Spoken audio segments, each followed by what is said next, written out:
بلند آواز سے صلوات پڑھیں محمد اللہم صلی علی محمد۔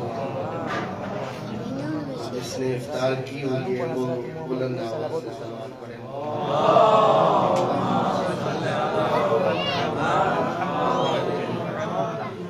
اعوذ باللہ من الشیطان الرجیم بسم اللہ الرحمن الرحیم الحمد للہ الذی لا یبلغ مدحتہ القائلون ولا يحصي نعمه العادون ولا يؤدي حقه المجتهدون الذي لا يدركه بود الهمم ولا يناله غوص الفتن الذي ليس لصفته حد محدود ولا نعت موجود ولا وقت معدود ولا أجل ممدود فطر الخلائق بقدرته ونشر الرياح برحمته ثم الصلاة والسلام وتحية والإكرام على صاحب الدعوة النبوية والصولة الحيدرية والعصمة الفاطمية والحلم الحسنية والشجاعة الحسينية والعبادة السجادية والمآثر الباقرية والآثار الجعفرية والعلوم الكاظمية والحجج الرضوية والجود التقوية والنقاوة النقوية والهيبة الأسقرية والغيبة الإلهية اللهم صل عليهم أجمعين أما بعد فقد قال الله تبارك وتعالى في محكم كتابه المجيد وفرقانه الحميد وقوله الحق وهو أصدق القائلين بسم الله الرحمن الرحيم يا أيها الذين آمنوا كتب عليكم الصيام كما كتب على الذين من قبلكم لعلكم تتقون ایک صلوات پڑھیں محمد و آل محمد صلی علی محمد و آل محمد وعجل فرجهم۔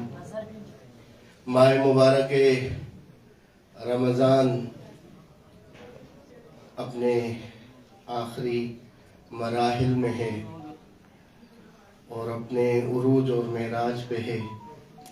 تمام مہینوں کا سردار مہینہ سید الشہور ماہ مبارک رمضان، اور ماہ مبارک رمضان کا دل لیالی القدر ہے، اور لیالی القدر میں ہمارے ناطق امام بڑی عظمتوں کے ساتھ ہے، اور آپ جانتے ہیں جو یہاں افطار میں شامل ہوتے ہیں کہ یہ برکات ماہ مبارک رمضان ہے کہ آغا فیاض قدس سرہ کی طرف سے بچھایا ہوا سفرہ، مگر سب سے زیادہ دقت وہاں پہ کرنی پڑتی ہے جہاں پہ آپ جیسے بزرگان اساتید بیٹھے ہوں، دقت سے سننے والے بیٹھے ہوں، جو ہر اعتبار سے دقت رکھتے ہوں، تو ان کے سامنے پڑھنا، لب کشائی کرنا تھوڑا سخت ہوتا ہے، مگر ہمیشہ آپ کا ایک ساتھ رہا ہے، آپ کی توجہ رہی ہے،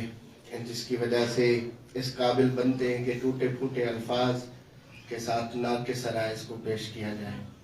میں نے سورہ بقرہ کی مشہور اور معروف آیت جس میں خداوند متعال فرما رہا ہے یا ایھا الذین آمنوا، اے ایمان والو، آپ جب تفسیر کی طرف رجوع کریں گے، یہ اہل سنت برادران کی تفاسیر میں بھی موجود ہے۔ حضرت ابن عباس کی روایت ہے کہ جہاں بھی قرآن نے خطاب مومنین سے کیا ہے وہاں پہ سب سے اولین خطاب امیر المومنین علی ابن ابی طالب سے، کیونکہ وہ مومنین کے سردار ہیں۔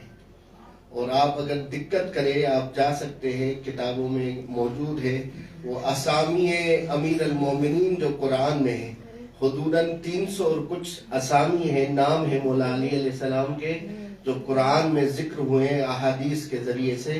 ان میں سے ایک نام مولا کا ایمان بھی ہے، احادیث میں تو ہے ہی ہے، مگر قرآن میں بھی جہاں بھی ایمان کا لفظ آیا ہے، صراط مستقیم کا لفظ آیا ہے، سبیل کا لفظ آیا ہے، وہاں سے حقیقی مراد آپ کے اور ہمارے مولا علی ابن ابی طالب علیہ السلام ہے۔ یعنی جو ان سے محبت کرے، جو ان کی ولا رکھے، حقیقت میں وہی ایمان والا ہے۔ تو اس کا ترجمہ کچھ اس طرح سے بھی ہو سکتا ہے، یا ایھا الذین آمنو، اے ایمان والو، یعنی اے علی سے محبت رکھنے والو، اے علی سے محبت رکھنے والو۔ دوسرے تو لائق خطاب ہو ہی نہیں سکتے، تب جا کے انسان لائق خطاب الہی ہوتا ہے جب علی اور اولاد علی سے عشق کرے، محبت کرے، تولا کرے۔ یا ایھا الذین آمنو، اے ایمان والو، کتب علیکم الصیام، تمہارے اوپر روزے فرض کر دیے گئے۔ ہم عام ترجمہ جو جانتے ہیں، جیسے تم سے پہلے فرض کر دیا گیا تھا۔ یہاں پہ ایک دقت کرتے ہوئے آگے چلیں گے۔ یہ روزہ وہ عبادت ہے جسے ہم عام طور پہ پڑھتے ہیں کہ جو پہلی امتوں میں بھی فرض تھا۔ اکثر ہم یہی جانتے ہیں، کچھ چیزیں ہیں جو کوشش کروں گا انہی بطون سے نئی چیز کو بیان کیا جائے کہ بے شک روزہ پہلی امتوں میں تھا، مگر پہلی امتوں کے اوپر کلی طور پہ فرض نہیں تھا۔ توجہ کیجئے گا، اور یہ استنباط حدیث معصوم علیہ السلام سے کر رہا ہوں کہ یا ایھا الذین آمنوا کتب علیکم الصیام کما کتب علی الذین من قبلکم، تم سے پہلے جو تھے، اور یہاں من تبعیضیہ ہے، تم سے پہلے جو آئے تھے ان کے اوپر فرض تھے۔ اس کی تفسیر میں امام فرماتے ہیں کہ یہ روزہ پہلی امتوں کے اوپر فرض نہیں تھا۔ راوی کہتا ہے مولا قرآن تو کہہ رہا ہے کہ تم سے پہلے بھی فرض تھا، آپ فرما رہے ہیں پہلی امتوں پہ فرض نہیں تھا۔ مولا فرماتے پہلی امتوں کے فقط خواص کے اوپر فرض تھا، عوام کے اوپر فرض نہیں تھا۔ یعنی اس طرح ہے کہ یہ اللہ کی ضیافت ایسی ہے جس میں اللہ نے کارڈ تقسیم کیے کہ یہ وہی آ سکتا ہے جسے میں نے دعوت دے کے بلایا ہے۔ اس طرح نہیں کہ جس طرح ہم پاکستان میں ولیمے میں اپنے بچوں کو بھی ساتھ لے کے جاتے، ہاں بھائی، جسے دعوت نہ بھی ہو وہ بھی چلا جاتا ہے۔ یہ دعوت الہی، ضیافت الہی، اور آپ جانتے ہیں کیونکہ افطار کا موسم ہے اور یہ شرعی مسئلہ بھی ہے، اور حدیث سے استنباط کیا ہے فقیر نے کہ اگر کہیں آپ کو مدعو کیا جاتا ہے تو اگر صاحب خانہ اس چیز پہ راضی نہ ہو کہ آپ اپنے ساتھ اپنے بیٹے کو لے کے جائیں، آپ کا لے کے جانا حرام ہے۔ یہ توجہ کی جائے۔ ہم تو یہ ہے کہ دعوت ملی ہے مجھے اپنے ساتھ، ہم اپنے ریڈار، کیونکہ بیوی جاننا چاہتی ہے کہ آپ کہاں کہاں جاتے ہیں، تو ریڈار ساتھ دے دیتے ہیں بچوں کی صورت میں، جاؤ تاکہ واپسی پہ ہمیں بتاؤ کہ بابا کہاں کہاں گئے تھے۔ تو ہم اپنے ریڈار اپنے ساتھ لے کے جاتے ہیں۔ بھئی یہ ریڈار اپنے ساتھ نہ لے کے جائے، گھر میں ایسا رکھے کہ آپ کے جانے پہ یقین ہو کہ کہاں گئے، کیا کھا رہے۔ ایک صلوات پڑھے محمد و آل محمد کی ذات میں۔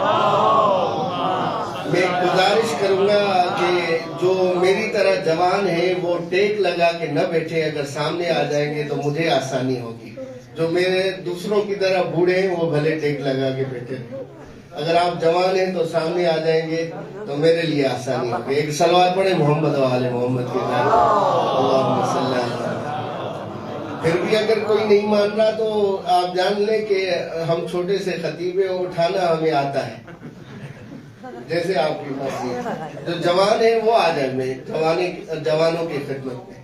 پھر بھی اگر تکلیف ہو رہی ہے، چلے ایک عبادت کا رخ چینج کر دیتے۔ آپ سارے طالب علم ہیں یا طالب علم کی اولاد میں سے ہیں، آپ جانتے جمعے کا دن بھی ہے۔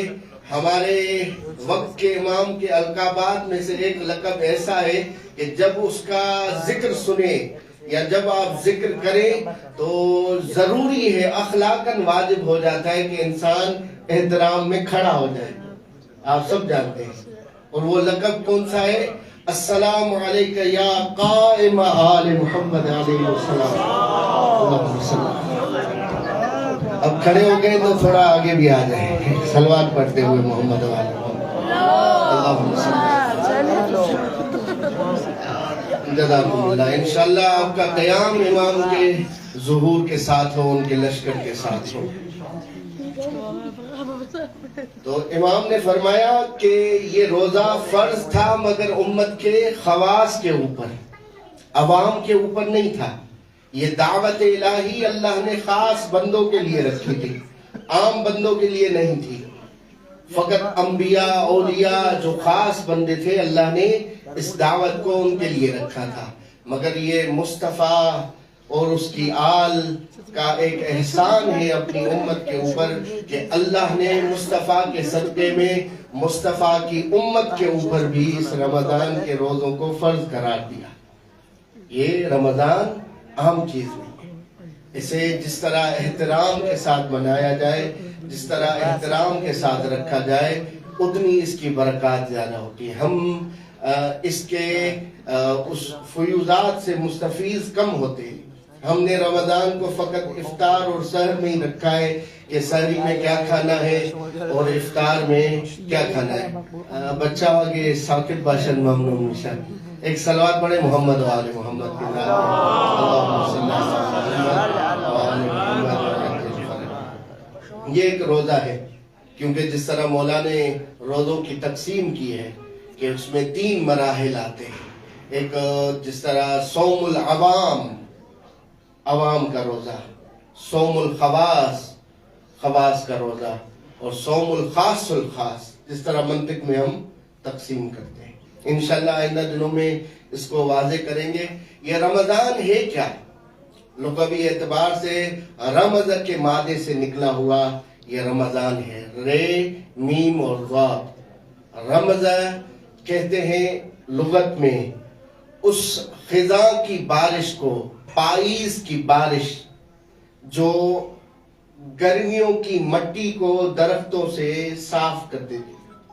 وہ خزاں کی بارش جب آتی ہے گرمیوں کی وجہ سے جو دھول اور مٹی درختوں کے اوپر چڑھی ہوتی ہے وہ پاک ہو جاتی ہے، صاف ہو جاتی ہے۔ یا وہ پتھر جو شدت گرما کی وجہ سے گرم ہو چکا ہو، اسے رمضان کہا جاتا ہے۔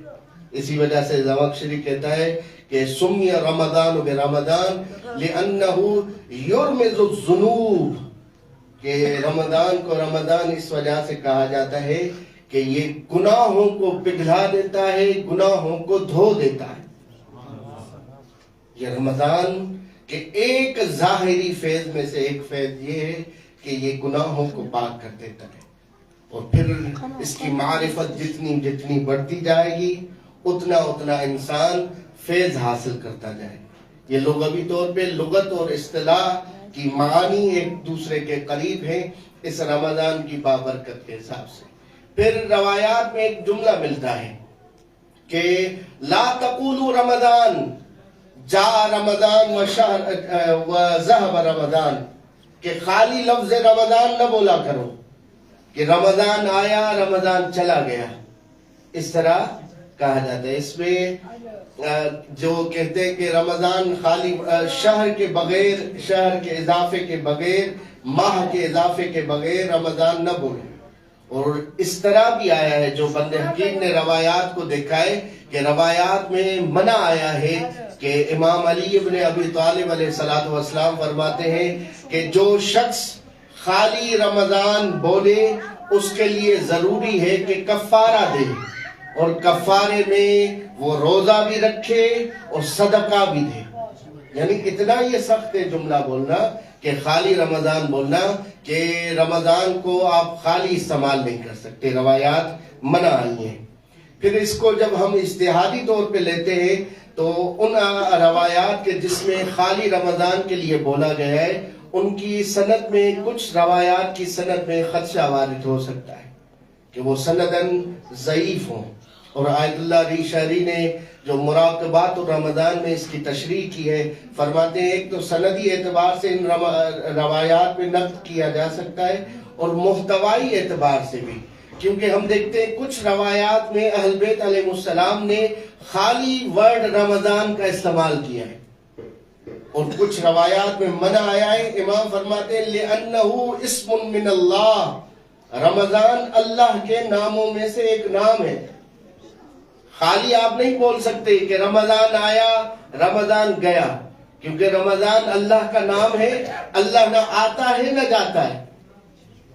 تو اس پہ نقد کرتے ہوئے فرماتے ہیں کہ رمضان کو اگر دیکھا جائے، ہم جب جوشن کبیر یا دوسری دعاؤں میں جب ہم دیکھتے ہیں تو وہاں پہ تو ہمیں کہیں بھی اللہ کے ناموں میں سے رمضان نام نظر نہیں آتا، اور رمضان کی لغوی اور اصطلاحی معنی کو دیکھتے ہوئے اللہ کے اس وجود کے ساتھ میل نہیں کھاتا، تو پھر ان روایات کو احتیاط کی بنیاد پہ لیا گیا ہے کہ آپ احتیاطاً خالی رمضان نہ بولیں، ہمیشہ جب بھی بولیں ماہ رمضان بولیں، رمضان کا مہینہ بولیں، خالی بولنے سے تھوڑا سا اجتناب کیا جائے، اور یہ روایات کے حساب سے۔ یہ دوسرا اس ماہ مبارک رمضان میں بحث تھا۔ تیسرا بحث جو کم کیا جاتا ہے، آپ سب جانتے ہیں کہ ہم جب بھی کوئی کام انجام دیتے ہیں تقویم کو دیکھتے ہوئے، کیلنڈر کو دیکھتے ہوئے کوئی کام انجام دیتے ہیں۔ بہت سارے مسائل ہیں جو کیلنڈر کے ساتھ، تقویم کے ساتھ مربوط ہوتے ہیں۔ یہ تقویم، یہ کیلنڈر، یہ ایک مفہوم اعتباری ہے۔ اپنی سہولت کے لیے ہر ایک نے یہ کیلنڈر اور یہ بنایا ہوا ہے تقویم۔ اب یہ تقویم اسٹارٹ کیسے ہوتی ہے؟ تقویم جو آپ سرچ کریں گے، آپ جب اس پہ تحقیق کریں گے، 4 قسم کی تقویمیں کیلنڈر مشہور ہے۔ ایک جسے کہا جاتا ہے سولر کیلنڈر، شمسی، دوسرا لونر، قمری کیلنڈر، اور تیسرا قمری شمسی، لونی سولر جسے کہا جاتا ہے کیلنڈر مشہور، اور چوتھا کیلنڈر ہے سیزنل، فصل کے اعتبار سے، موسم کے اعتبار سے دنیا میں کیلنڈر مشہور ہے۔ جیسے آپ یہ جس طرح نوروز کیا جاتا ہے، نوروز ایرانی کیلنڈر موسم کے اعتبار سے، بہار کی ابتدا یعنی سال کی ابتدا، اور یہی پہلے رومن کیلنڈر میں ہوا کرتا تھا جسے بعد میں عیسوی کیلنڈر قرار دیا گیا۔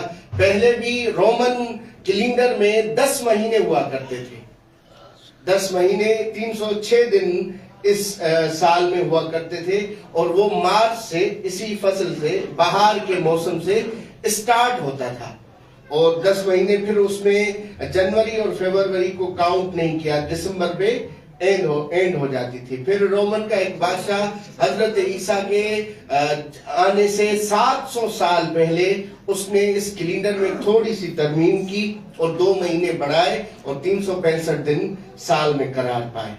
اب یہ جو ہر کوئی اپنی اپنی آسانی کے لیے کیلنڈر بنا رہا ہے، تاریخ بنا رہا ہے، یہ سارے اعتباری اعتبار سے ہیں۔ عربوں میں جو کیلنڈر ہوا کرتا تھا وہ قمری اعتبار سے تھا، قمری اعتبار سے وہ رکھتے تھے، اور آپ جانتے ہیں قمری اعتبار سے سال کی ابتدا کون سے مہینے سے؟ سب جانتے ہیں، تھوڑا سا بولے کون سے مہینے سے؟ محرم سے۔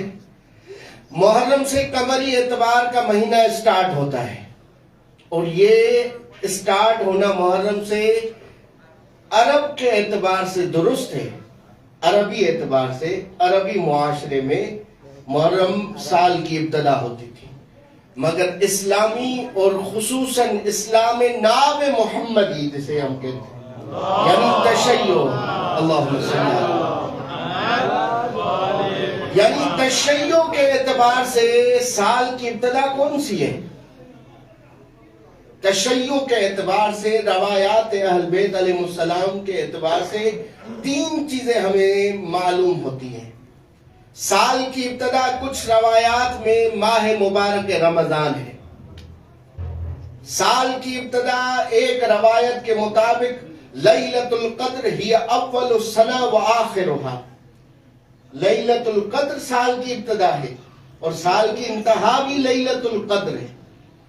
اور تیسری روایت جو امام رضا علیہ السلام سے منسوب ہے، اس میں یوم العید ہی اول السنہ، عید فطر سال کا پہلا دن قرار پاتا ہے۔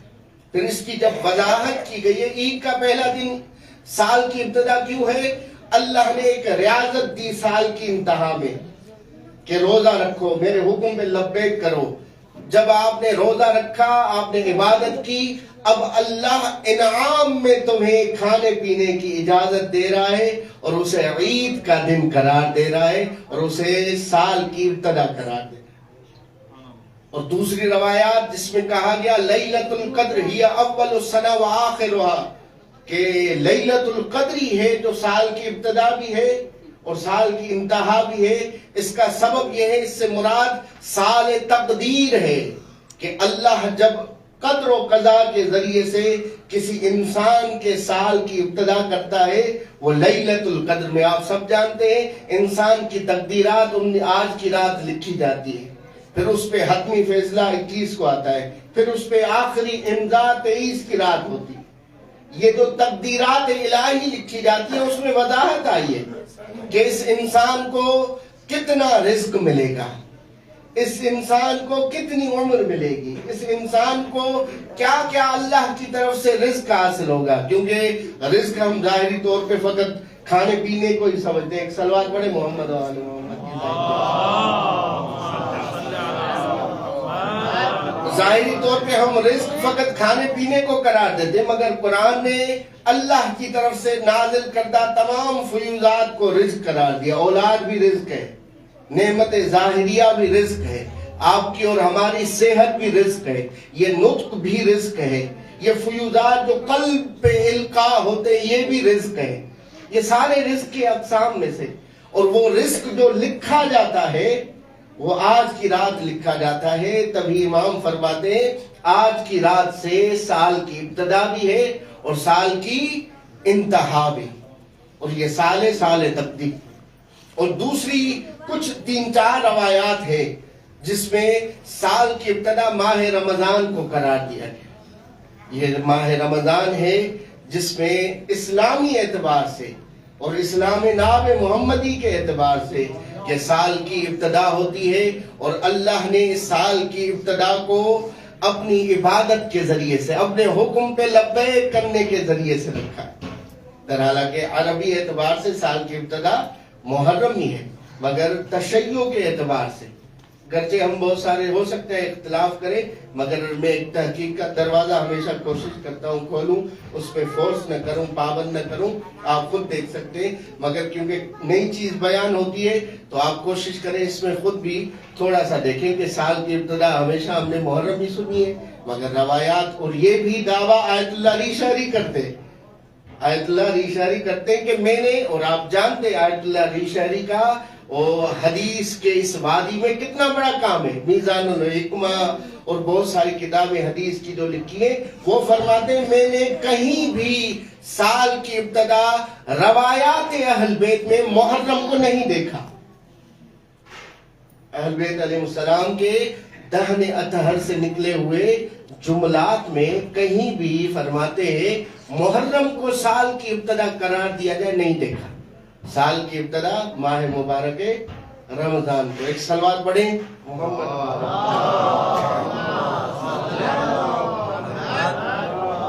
پھر بھی صلوات پڑھیں محمد و آل محمد کی ذات. اور اسی میں ہمارے بزرگان نے کام بھی کیا. میرے ہاتھ میں آپ جانتے ہیں دعاؤں کی کتاب مصباح المتحجج شیخ الطائفہ شیخ توسی علیہ رحمہ نور اللہ مرقدہ شریف کی کتاب ہے، جس میں سال کے اعمال کو ذکر کیا جاتا ہے. جب وہ سال کے اعمال کو ذکر کرتے ہیں صفحہ نمبر 375 پہ اعمال الشہر رمضان فصل فی ذکر سیاقات عبادت السنہ من اولها الى آخرها التي لم نذکرها، جو پہلے میں نے بیان نہیں کیے. سال کی ابتدا سے لے کے اعمال کو ذکر کر رہا ہوں سال کے انتہا تک. فرماتے کیا ہے؟ نبدأ اولا بعمل شہر رمضان لأن المشہور من روایات اصحابنا ان شہر رمضان اول السنہ. جو روایات اہل بیت علیہ السلام سے ظاہر ہوتا ہے کہ یہ رمضان سال کی ابتدا ہے. اور وَجَعَلَ الْمُحَرَّمَ أَوَّلَ سَنَةٍ اصطلاحاً، عربی اعتبار سے محرم کو سال کی ابتدا کہا جاتا ہے. ٹھیک ہے وہ کہا جائے اور اسی پہ ہجرت کا سال بنایا گیا، مگر جو میں روایات کے حساب سے بیان کر رہا ہوں وہ سال کی ابتدا ماہ مبارک رمضان سے. کیوں رمضان سے کہا گیا؟ کیونکہ جس طرح موسمی سیزنل سال ابتدا ہوتا ہے بہار سے ایرانی نوروز ابتدا کیا ہوتا ہے بہار میں کہ پھول کھلتے ہیں، مری ہوئی چیزوں میں زندگی آ جاتی ہے، جو مرجھائے ہوئے درخت ہوتے ہیں وہ بھی کھلنا شروع ہو جاتے ہیں. ایک نئی خوشبو لے کے اپنے وجود میں ظاہر ہونا شروع ہو جاتے ہیں. اسی طرح ماہ مبارک رمضان میں اللہ روزوں کے ذریعے سے ایک نئی حیات دیتا ہے مومن کی زندگی میں. اس کے گناہوں کو دھو کر، اسے ایک نئی پہچان دے کر، اسے ایک نئے عمل کے ساتھ لا کر اللہ اس کی زندگی میں حیات دے دیتا ہے. اسی وجہ سے یہ ماہ مبارک رمضان سال کی ابتدا قرار پاتا ہے. یہ یہاں تک بحث جو آتی ہے کہ سال کی ابتدا کون سا مہینہ قرار پاتا ہے. اور پھر آپ دیکھیں کہ خداوند متعال نے اس مہینے کو کتنی عزت کے ساتھ رکھا. چوتھا جو طویل تھوڑا بحث ہے، اس پہ ہم بحث کریں گے آہستہ آہستہ، وہ ہے کہ یہ مہینہ ضیافت الہی کا مہینہ. دعیتم فیہ الی ضیافت اللہ، اللہ کی دعوت کے لیے تمہیں بلایا جا رہا ہے. اللہ کے حبیب فرما رہے ہیں. اس دعوت پہ انشاءاللہ آئندہ دنوں میں کچھ آپ کی خدمت میں عرائض پیش کروں گا. اس فیوضات الہی میں سے ایک فیض آپ کی خدمت میں آپ کی دقت کے حوالے کر رہا ہوں. انسان کچھ ایسا عمل کرتا ہے جسے وہ نیت کے بغیر انجام دیتا ہے. وہ کون سا ہے؟ وہ ہے سانس لینا. آپ میں سے کوئی نیت کر کے سانس لیتا ہے کہ میں ابھی سانس لے رہا ہوں؟ بھائی میں بات کرتا ہوا جا رہا ہوں، آپ موبائل پہ بیٹھے، آپ سو رہے ہیں، آپ جاگ رہے ہیں، آپ سن رہے ہیں، آپ کھا پی رہے ہیں، آپ سانس لیتے رہتے. اب یہ سانس کتنی ہے؟ آیت اللہ شیخ جعفر شستری فوائد المشاہد میں ظاہراً فرماتے ہیں کہ انسان روزانہ کے طور پہ، اس میں پھر دوسرے اختلاف بھی ہیں، کہتے ہیں 21,000 اور کچھ سانسیں لیتا ہے. 21,000 اور کچھ سانسیں لیتا ہے. اسے اگر تقسیم کیا جائے تو کچھ کہتے ہیں نہیں، اس طرح نہیں ہے کہ اس کی سانسیں تھوڑی کم اور زیادہ ہو سکتی ہیں میڈیکل اعتبار سے. پھر بھی ہم نے جب اسے کاؤنٹ کیا تو ہر 2 سیکنڈ میں انسان ایک دفعہ سانس لیتا ہے. ہر 2 سیکنڈ میں ایک دفعہ انسان سانس لیتا ہے. آپ کاؤنٹ کیجئے گا، تھوڑا سانس لے کے جب دیکھیے گا، یعنی سیکنڈ کو بھی ہر 2 سیکنڈ اور 3 کے درمیان انسان کی سانس آتی ہے. اب 24 گھنٹے ہوتے ہیں دن میں، 24 گھنٹے ہوتے ہیں دن میں، اور ہر گھنٹے میں ہوتے ہیں 60 منٹ. آپ 60 کو 24 کے ساتھ ملٹی پلائی ضرب کریں، 1440 منٹ بنتے ہیں. آپ 60 کو 24 کے ساتھ ملٹی پلائی کریں گے، ضرب کریں گے تو 1440 منٹ بنتے ہیں. اور ہر منٹ میں سیکنڈ ہوتے ہیں 60. اب 60 کو 1440 کے ساتھ جب آپ ضرب کریں گے تو 8440 سیکنڈ بنتے ہیں، جو 2100 کے قریب. انہوں نے کہا میں نے 21,000 اشتباہ کیا. 2100 کے قریب جو آغا صاحب نے سانسیں بتائی ہیں انسان ایک نارمل انسان لیتا ہے، تو اس کو اگر آپ حساب کریں گے 8440 سیکنڈ ایک دن میں ہوتے ہیں. اسے تقسیم بر 2 کریں، یعنی 2 کے ساتھ جب اسے تقسیم کریں گے تو اندازاً جو سانسیں انسان کی نکل آتی ہیں تو وہ 8000 کو 2000 میں 2 پہ تقسیم کریں، 4000 اور کچھ انسان سانس لے لیتا ہے. یہ 4 انسان کی سانسیں یہ 2 جگہوں پر سب سے ہلکی عبادت جسے کہا جائے، آسان عبادت، ہلکا لفظ استعمال نہیں کرنا چاہیے تھا، میں اس کو بہتر کر رہا ہوں کہ سب سے آسان عبادت کون سی ہے؟ وہ یہ سانس لینا. اور یہ اللہ کی ضیافت اور مہمانی کا ایک حصہ ہے کہ انسان ایک دن میں 4000 اور کچھ سانسیں لیتا ہے. یہ اس میں اللہ کے رسول فرماتے انفاسکم فیہ عبادہ، کہ تمہاری سانسیں لینا اس مہینے میں عبادت قرار پاتا ہے. یعنی جو آپ بغیر قصد قربت کے، بغیر نیت کیے ہوئے آپ ایک جس طرح سانسیں لے رہے ہوتے ہیں، آپ کاؤنٹ بھی نہیں کرتے. اللہ اس مہینے میں ضیافت پہ بلا کر آپ کی سانسوں کو عبادت قرار دیتا ہے. اور دوسرا یہاں پہ ڈبل فائدہ ہو جاتا ہے کہ وہ دوسرا مقام بھی ہے روایات میں جس میں یہ سانسیں لینا عبادت ہے، وہ مقام غم اہل بیت علیہ السلام، جس میں فَإِنَّ نَفَسَ الْمَحْمُومِ لِظُلْمِنَا تَسْبِيحٌ وَهَمُّهُ لَنَا عِبَادَةٌ. اسی وجہ سے شیخ عباس قمی نے اپنے مقتل کی کتاب کا نام نفس المحموم رکھا کہ نفس المحموم لظلمنا تسبیح وَهَمُّهُ لَنَا عِبَادَةٌ. جو ہمارے اوپر ہونے والے ظلم کی وجہ سے مغموم ہو کر سانس لیتا ہے، اللہ اس سانس کو اپنی تسبیح شمار کرتا ہے، یہ تسبیح الہی بن جاتی ہے. اور ایک ایک عبادت کے حساب سے آپ جائیں تو صحیح، ماہ مبارک رمضان میں جو عبادت کی شرع آئی ہے کہ آپ کا ایک عبادت کا طریقہ، ایک نیکی دوسرے عام دنوں کے مقابلے میں 70 گنا بڑھ جاتی ہے. من کرا یا من تلا فیہ آیتن، جو ایک آیت الہی قرآن کی تلاوت کرتا ہے جیسے دوسرے مہینوں میں ختم قرآن کیا ہو، اتنا اللہ اسے بڑھ چڑھ کر اسے جزا دیتا ہے. کیوں؟ کیونکہ آپ اللہ کی دعوت میں آئے ہوئے، اور یہ دعوت الہی کا مہینہ ہے جس کی عظمت انشاءاللہ آپ مجھ سے بہتر جانتے ہیں. کوشش کروں گا کہ آپ تک اپنا دہرایا ہوا درس، آپ کا دیا ہوا درس آپ کی خدمت میں عرض کروں. ایک تو یہ چیز کہ یہ مہینہ سال کی ابتدا قرار پاتا ہے. دوسری بات یہ کہ یہ ضیافت الہی ہے، یہ اللہ کے ناموں میں سے ایک نام ہے، تبھی اس کو احترام کے ساتھ کیا جائے. اور امام نے کفارہ تک بیان کیا ہے، اور یہ روایت موجود ہے. اور آپ رمضان کے مہینوں کے نام کے اعتبار سے بہار کی 96 نمبر جلد میں پورا باب موجود ہے، سمی رمضان برمضان، کہ کس وجہ سے رمضان کو رمضان کہا جاتا ہے. اس میں وہ احادیث بیان ہوئی. یہ مہینہ تھا جس میں ناطق قرآن کا عروج ہو رہا ہے اور صامت قرآن کا نزول ہو رہا ہے. انشاءاللہ اس میں بھی کچھ علائز پیش کروں گا وقت کی نزاکت کو دیکھتے ہوئے. اس ماہ مبارک رمضان میں ایک چیز جو تھی، جو میں عرض کرتا ہوں، جو دوست جانتے ہیں وہ جانتے ہیں، جو نہیں جانتے ان کی خدمت میں، مولا علی کا منبر پر آخری خطبہ ماہ رمضان کی انہی تاریخوں میں ہوا، یا 17 کو یا 18، آج 18 کا دن ہے. امام علیہ السلام ماہ رمضان میں ہر روز منبر کوفہ پہ مزین کرتے تھے، اسے زینت بخشتے تھے.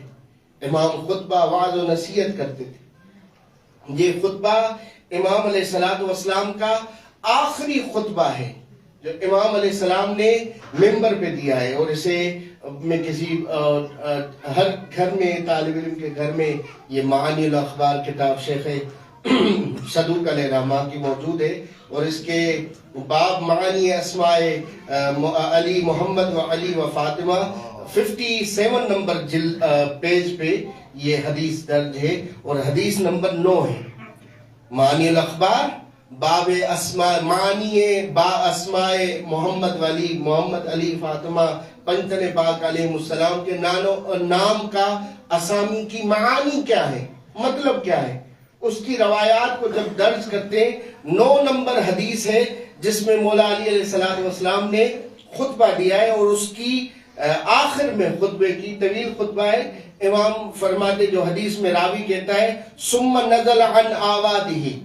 یہ جملہ بڑا عجیب ہے کہ جب امام علیہ السلام منبر پہ ہوتے ہیں تو اس لکڑیوں کے مجموعوں کو منبر کہا جاتا ہے، اور جب امام اس سے اتر آئے تو اسے آواد کہا جاتا ہے، لکڑیوں کا ڈھیر، لکڑیوں کا منبر. اور یہی جملہ سید سجاد نے اس خطبے میں بھی استعمال کیا تھا شام کے، جب یزید کو کہا تھا کہ تم لکڑیوں کے ڈھیر پہ بیٹھے ہو. یہ منبر تب کہلاتا ہے جب اس کا مستحق اس کے اوپر آ کے بیٹھے. اور یہی جملہ ثم نزل عن آوادہ فما عاد الیہا حتی قتلہ ابن ملجم. امام کا یہ آخری خطبہ ہے جس کو امام نے منبر کوفہ پہ دیا. اس کے بعد منبر پہ واپس نہیں پلٹے. امام علیہ السلام کو ضرب لگی، تبھی کہتے ہیں یا 18 یا 17 رمضان کو امام علیہ السلام نے یہ خطبہ دیا ہے.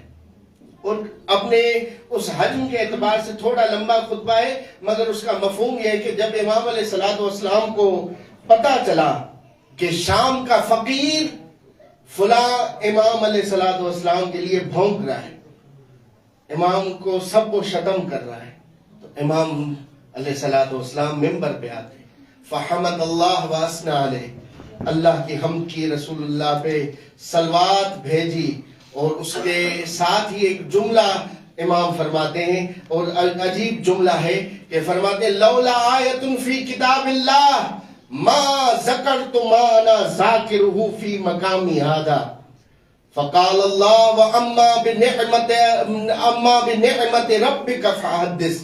فرماتے ہیں کہ اگر قرآن کی یہ آیت نہ ہوتی ما ذکرت ما انا ذاکرہ فی مقامی ھذا، جو بات کہنے لگا ہوں میں اپنی زبان پر کبھی نہ لاتا، کیونکہ مگر اللہ کا حکم ہے وَأَمَّا بِنِعْمَةِ رَبِّكَ فَحَدِّثْ، اللہ نے تجھے جو جو نعمتیں ادا کی ہیں اس کو بیان کر۔ اب علی ممبر پہ آ کر اپنے فضائل بیان کر رہے ہیں۔ علی مولا کا یہ خطبہ مولا کے اسماء کے اعتبار سے ایک جامع خطبہ ہے کہ جس میں مولا علی علیہ السلام اپنے نام مختلف کتب آسمانی، مختلف اقوام عالم اور ہر جگہ پہ بیان کرتے ہیں کہ علی کو دوسری قوم والے کیا پکارتے ہیں، علی کو اللہ کی نازل شدہ کتابوں میں کس نام سے پکارا جاتا ہے۔ یعنی علی بزبان علی ممبر پہ آ کر بیان کر رہے ہیں، اور یہ ماہ مبارک رمضان اور آج کی ڈیٹ کا، آج کی تاریخ کا، یا 17 یا 18، کیونکہ اس خطبے کی شرح میں پھر جب لکھتے ہیں کہ امام علیہ الصلوۃ والسلام جب خطبہ دے چکے تو اس کے بعد مولا کا صحابی صعصع بن سوحان، وہ آخر میں انشاءاللہ ذکر کروں گا کہ کیا فرمائے، تبھی اس سے معلوم ہوتا ہے، اور خود حدیث سے کہ بھی امام اس کے بعد کبھی ممبر پہ نہیں گئے۔ امام فرماتے کہ اگر اللہ کی یہ آیت قرآن میں نہ ہوتی تو میں کبھی بھی اپنے فضائل کو ذکر نہ کرتا۔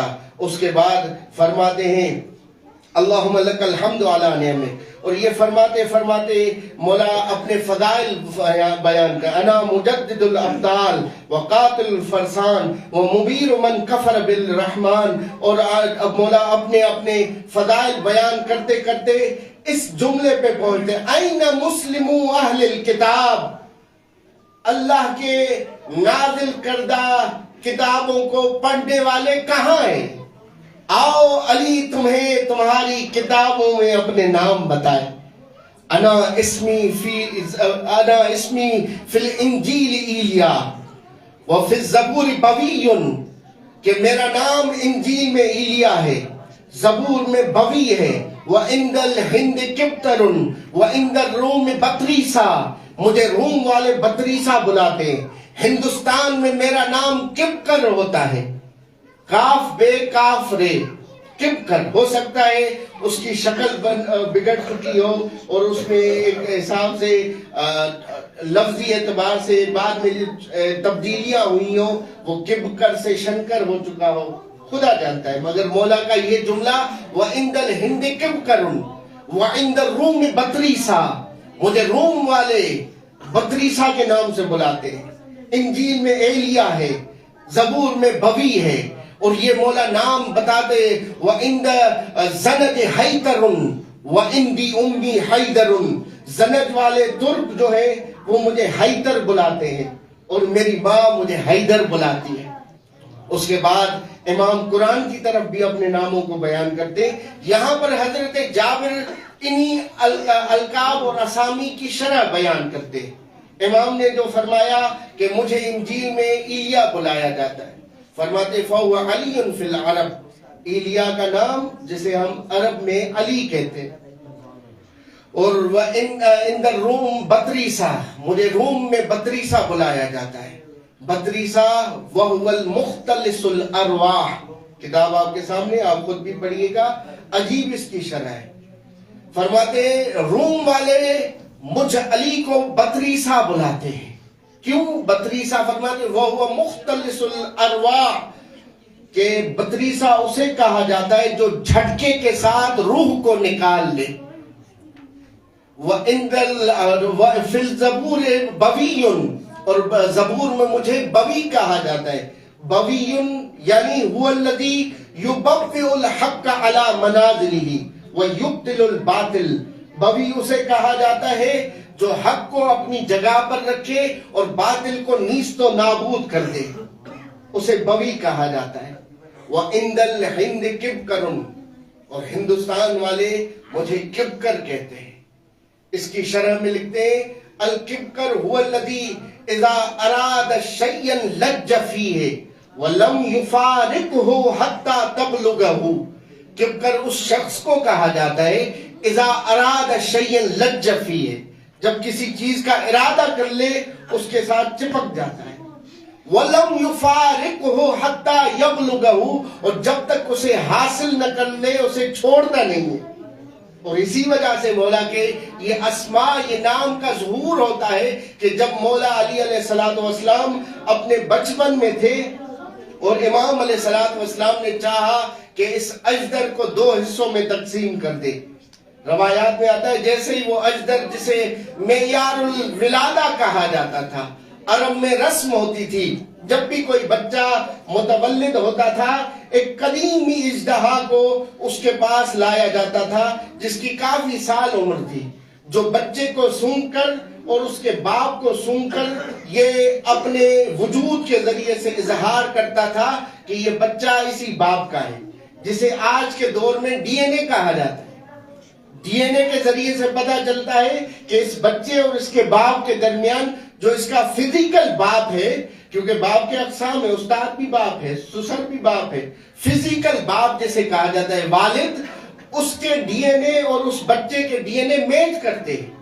یہ ایک تشخیص دی جاتی ہے کہ یہ بچہ اپنے باپ کا ہے کہ نہیں۔ وہاں پہ معیار الولادہ کے ذریعے سے وہ سونگ کر، اللہ کی طاقت میں سے ایک طاقت ہے کہ وہ سونگ کر اس کے باپ اور بچے کی ڈی این اے کو معلوم کر دیتا تھا کہ یہ بچہ اسی کا ہے۔ اگر چھوڑ دے سمجھ جاتے تھے یہ حلالی بچہ ہے، اور اگر اسے ڈس لے یا کھا لیتا تھا سمجھتے تھے یہ حرامی بچہ ہے، یہ اپنے باپ کا نہیں ہے۔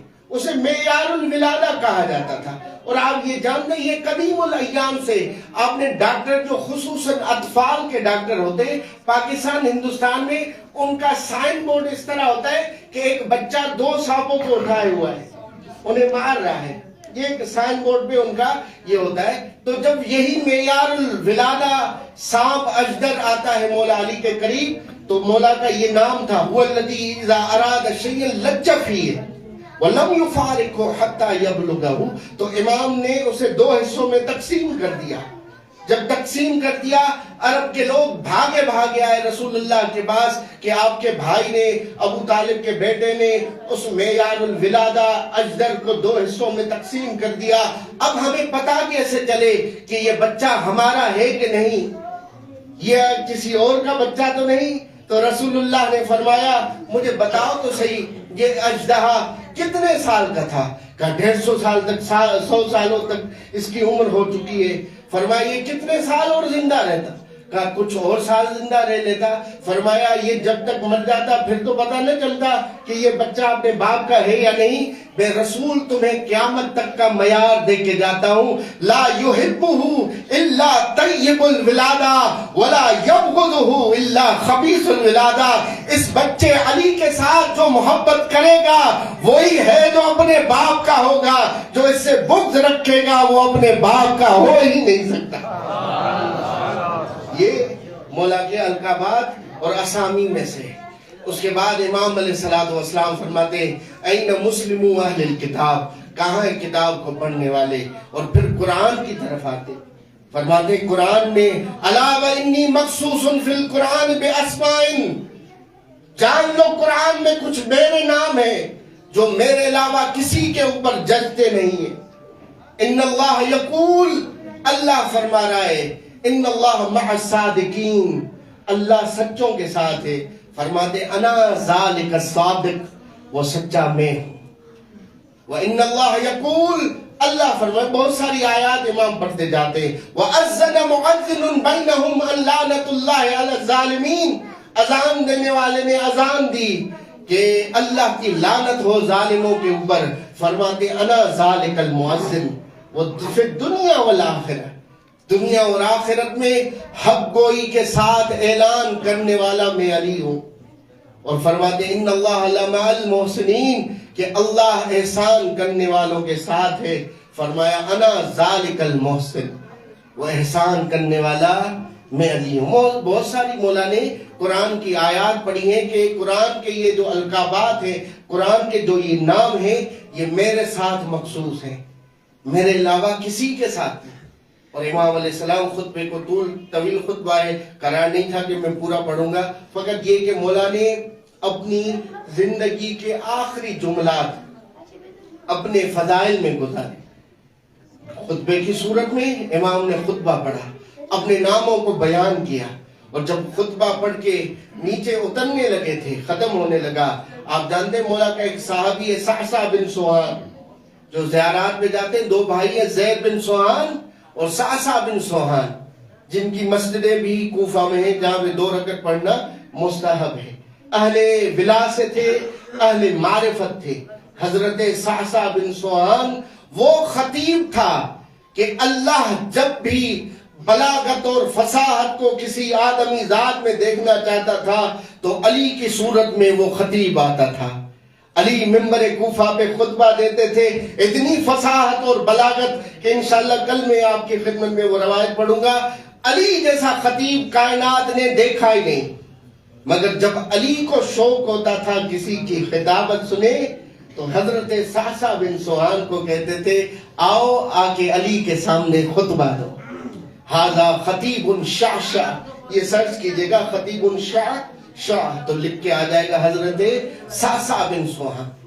یہ وہی صعصع بن سوہان ہے جب ظاہری طور پہ 25 سالوں کے بعد امت آ کے مولا علی علیہ السلام کو وقت کا خلیفہ بنا رہے تھے، اور مولا علی علیہ السلام بار بار انکار کر رہے تھے کہ چلے جاؤ، دعونی والتمسوا غیری، مجھے چھوڑ دو، میرے علاوہ کسی اور کو جا کے خلیفہ بنا دو، مگر سب آئے مولا کو خلافت کے لیے انتخاب کیا۔ اب جب خلافت کے لیے انتخاب کر چکے، بیعت ہونے لگی، سب آ کے عرب کے قبائل کے بڑے بڑے بہادر خطیب بلیغ آگے علی کو مبارکباد دیتے تھے کہ مولا مبارک ہو، آپ کو خلافت مل چکی، آپ خلیفہ بن گئے۔ تو یہ حضرت صعصع بن سوہان تھے۔ جب ان کی باری آئی مبارکباد دینے کی تو ایک چڑ والے ماحول میں اپنی ایک مفہوم میں بیان، سب کو دیکھ کے چڑ والے ماحول میں کہنے لگا یہ مولا یہ آپ کو مبارکباد دینے آئے کہ آپ خلیفہ بن گئے؟ لقد زینت الخلافۃ وما زینتک، لقد علبت الخلافۃ وما علبتک۔ مولا یہ آپ کو مبارک دے رہے ہیں کہ آپ کو خلافت مل گئی، میں صعصع خلافت کو مبارک دے رہا ہوں کہ اسے علی مل گیا۔ لقد زینت الخلافۃ وما زینتک، آپ نے خلافت کو زینت بخشی ہے، خلافت نے آپ کو زینت نہیں بخشی۔ لقد علبت الخلافۃ وما علبتک، کہ اس خلافت کو آپ نے بلند کیا ہے، اس نے آپ کو کوئی بلندی نہیں کی۔ یہ احوج الیک منک، یہ خلافت آپ سے زیادہ آپ کی محتاج ہے۔ یہ صعصع بن سوہان۔ روایت کے جملے کہ جب امام خطبہ دے کے اترنے لگے تو صعصع کہنے لگا اے مولا ایک گزارش ہے کروں؟ کہا ہاں بیان کرو اے صعصع۔ مولا میں دیکھ رہا ہوں آپ کے ریش مبارک میں سفید چاندنی، سفید بال زیادہ نظر آ رہے ہیں، اگر اجازت ہو، کیونکہ مولا مرتب خطاب کرتے تھے، مرتب خطاب کرتے تھے۔ رسول اللہ کی وفات کے بعد، شہادت کے بعد خطاب چھوڑ دیا، پھر ظاہراً خلافت کے وقت سے مولا نے خطاب کرنا شروع کیا، اور مرتب ان دنوں میں امام علیہ السلام نے خطاب لگانا چھوڑ دیا تھا کہ جس کو محسوس کیا اصحاب خاص نے، اور ان میں سے حضرت صعصع کہنے لگے مولا اگر اجازت ہو بازار سے جا کے خطاب لے کے آؤں، آپ کی سفیدی زیادہ مجھے نظر آ رہی ہے، آپ خطاب کر لیں، مجھے اچھا نہیں لگ رہا، آپ کی سفید داڑھی نظر آ رہی۔ فرمائے صعصع بازار کا خطاب کتنے دن چلے گا؟ بولا 1 ہفتہ، 5 دن، 6 دن چل جائے گا۔ فرمائے صعصع ان قریب علی ایسا خطاب لگائے گا جس کا رنگ قیامت تک نہیں ہوتا۔ امام رموز کی حالت میں، رمز کی حالت میں بیان کرنا تھا جو کہنا تھا۔ صعصع، اور آپ جانتے ہیں تھوڑی سی اس میں دقت کیجئے گا، مولا علی علیہ السلام کے باڈی گارڈ تھے، مولا علی علیہ السلام کہ خاص یہ نظم جو دیا ہے رہبر کو کس طرح بچایا جاتا ہے. آپ فقط سرچ کیجیے گا, کتابوں میں دیکھیے گا, اب تو گوگل بھی استاد ہو چکا ہے, جسے کہا جاتا ہے جس طرح شرطۃ الخمیس. شرطۃ الخمیس ایک عنوان ہے, ایک ٹائٹل ہے.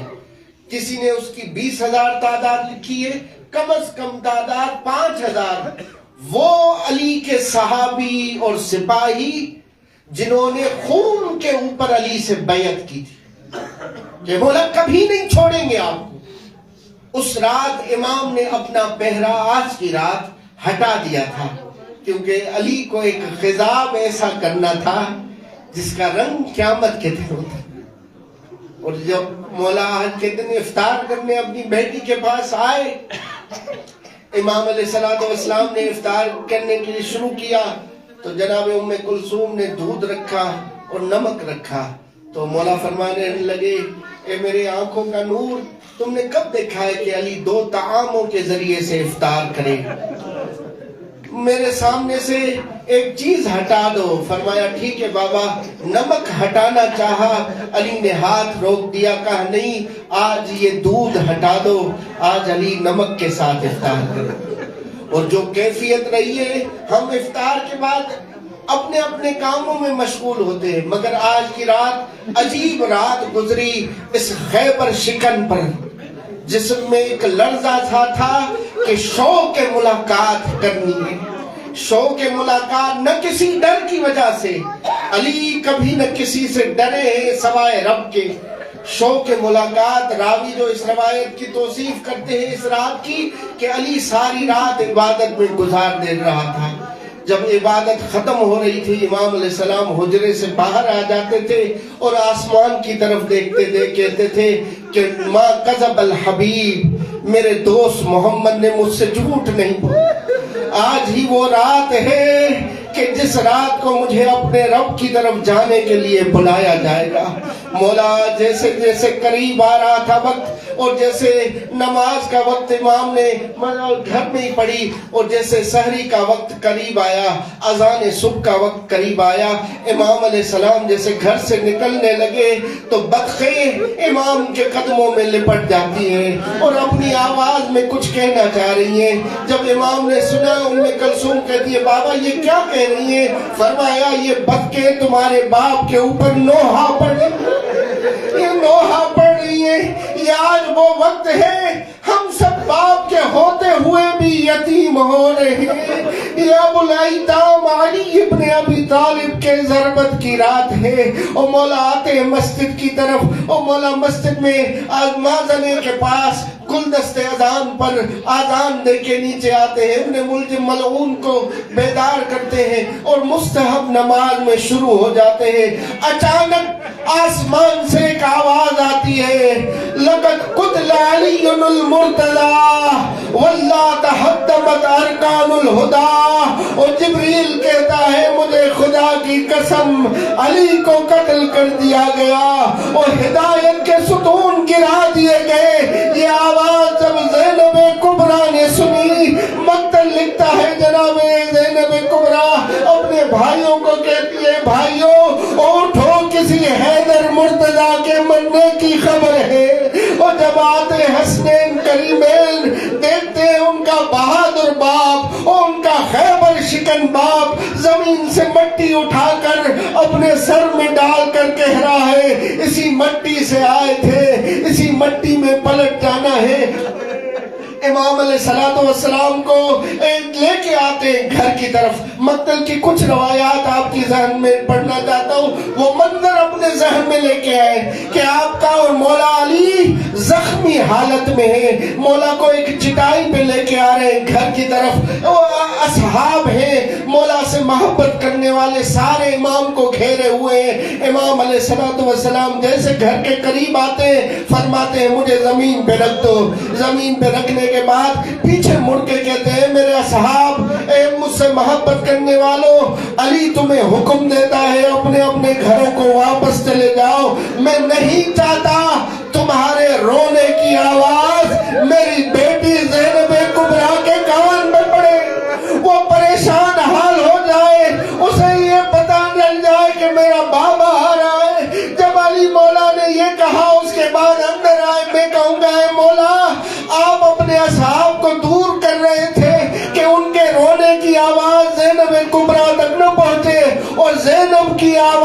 اصحاب تک نہ پہنچے، اے مولا آ جائیے گا کربلا، او کربلا میں لعین حسین کو قتل کر رہے، مارو مارو کی صدائے زینب سن رہی ہے، اور زینب کی صدائے ملعون کے کانوں تک پہنچ رہی ہے۔ الا لعنت اللہ علی قوم الظالمین وسیعلم الذین ظلموا ای منقلب ینقلبون۔ معصوم